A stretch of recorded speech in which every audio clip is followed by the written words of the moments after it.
देखें, अब IFRS 16 में लेसी की अकाउंटिंग को डिस्कस करेंगे और ये वो एरिया है जहां पे असल चेंज आया है। जो लेसी की अकाउंटिंग है असल वो एरिया जहां पे चेंज आया है।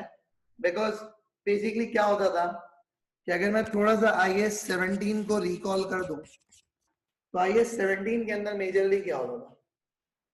IAS 17 के अंदर भाई मेजरली ये होता था कि देखा जाता था कि क्या लीज जो है ना वो ऑपरेटिंग लीज है या लीज जो है ना भाई साहब फाइनेंस लीज है, कि क्या लीज ऑपरेटिंग लीज है या लीज जो है ना वो फाइनेंस लीज है। IFRS 16 में IAS 17 में देखा जाता था और उसके अकॉर्डिंगली फिर जिस तरह की लीज होती थी उस तरह की अकाउंटिंग होती थी। लेकिन जब हम बात करते हैं अबाउट दिस IFRS 16, तो IFRS 16 ने ना लेसी की अकाउंटिंग को पूरा ट्रांसफॉर्म कर दिया और लेसी की अकाउंटिंग को ट्रांसफॉर्म करके ये बोला कि भाई देखो बात सुनो, अब ये ऑपरेटिंग लीज ये फाइनेंस लीज इनके चक्कर बेटा हो गए खत्म।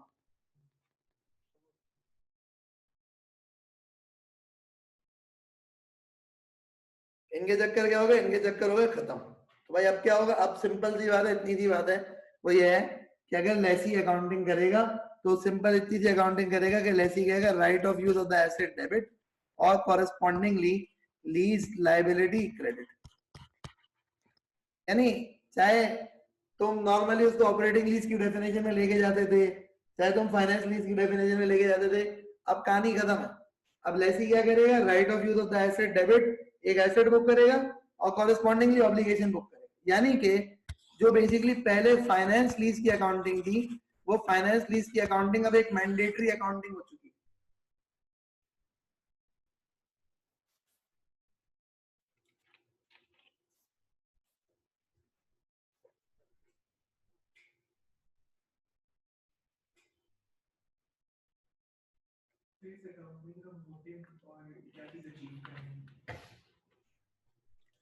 अक्सर लोग ये कहते हैं कि भाई ये IASB ने चेंज क्यों करा अकाउंटिंग स्टैंडर्ड के अंदर।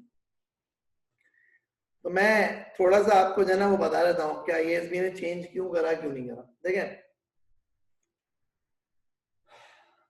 बेसिकली ये बड़ी डिबेटेबल अकाउंटिंग थी जो अल्टीमेटली IASB ने करी है।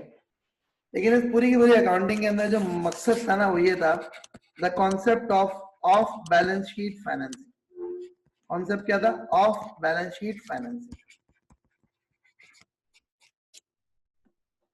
जो कॉन्सेप्ट था ना वो क्या था? Of balance sheet financing. अच्छा भाई क्या मतलब ऑफ बैलेंस शीट फाइनेंसिंग का? उसकी तरह कुछ थोड़ी सी बात करते हैं। ऑफ बैलेंस शीट फाइनेंसिंग किस तरह से?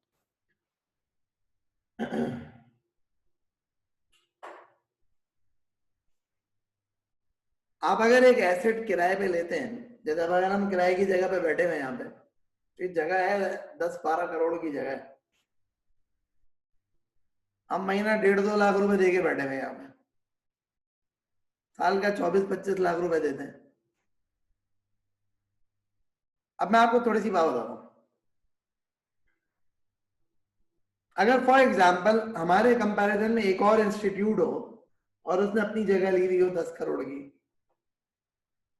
आप हमारा रिटर्न ऑन कैपिटल एम्प्लॉयड और उनका return on capital employed compare करेंगे, so will it ever be comparable? No. उसकी बैलेंस शीट में एसेट है, मेरी बैलेंस शीट में एसेट ही नहीं।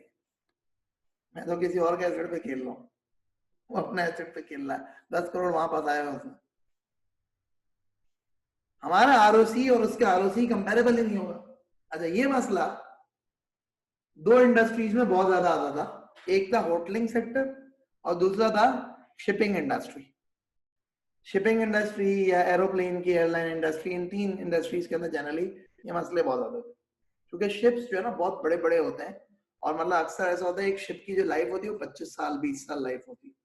तो जो कंपनी जो शिप बनाती है ना, वो शिप बनाने वाली कंपनी अक्सर ऐसा होता है किसी दूसरी कंपनी को 10 साल के लिए 12 साल के लिए शिप किराए पे दे देती है, यू यूज इट।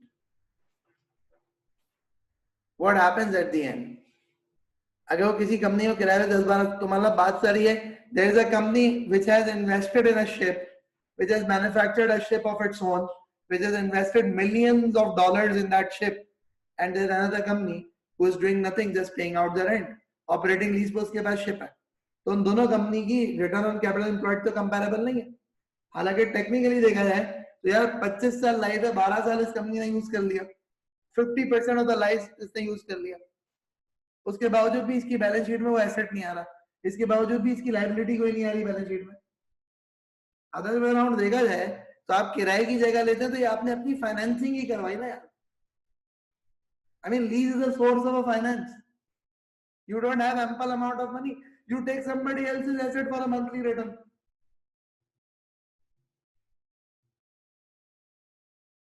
बैंक से पैसा लेते हो, सूद देते हो, यहाँ पे किराया देते हो। तो इस प्रॉब्लम को ओवरकम करने के लिए कि यार ये ऑफ बैलेंस शीट फाइनेंसिंग का जो चक्कर है ना, बहुत सारी कंपनी अपने गेयरिंग रेशियोज को चेंज, यानी स्पेसिफिकली आपके प्रॉफिटेबिलिटी रेशियोज बूस्ट अप हो जाते हैं, आपके गेयरिंग रेशियोज बूस्ट अप हो जाते हैं, जस्ट बिकॉज के बैलेंस शीट में ये फाइनेंसिंग ही नहीं आ रही। आपका कंपैरेटर है, वो आपका कंपैरेटर जो है ना बेचारा लोन लेके बैंक से जो है ना वो 10-20 करोड़ का लोन लेके एसेट खड़ा कर रहा है, तुम्हारी बैलेंस शीट में टके की लायबिलिटी नहीं है और तुम 20 करोड़ की जगह पे तुम भी इंजॉय कर रहे हो। How would you compare two companies?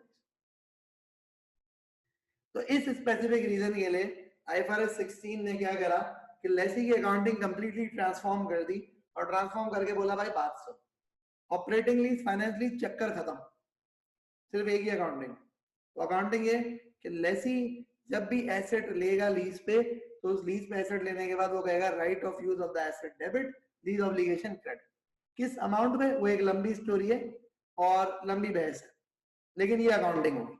अब ना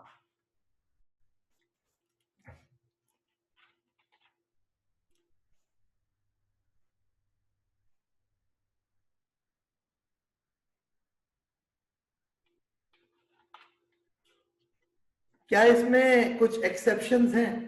तो yes, the exceptions are there. ऐसा नहीं है कि इसमें एक्सेप्शन नहीं है, एक्सेप्शनल ट्रीटमेंट भी है कि मतलब यानी कि क्या हर छोटी से छोटी चीज, हर छोटी से छोटी लीज को उठा के हम जो ना वो right of use of the asset debit lease obligation credit करेंगे? No, it's not like this, but majorly this is what the accounting. तो ये IFRS 16 में लेसी की अकाउंटिंग सबसे बड़ा चेंज है, और चेंज का मैंने आपको रीजन बता दिया, कंपैरेबिलिटी ऑफ द फाइनेंशियल स्टेटमेंट्स को बढ़ाने के लिए, ऑफ बैलेंस शीट फाइनेंसिंग को बैलेंस शीट में लाने के लिए।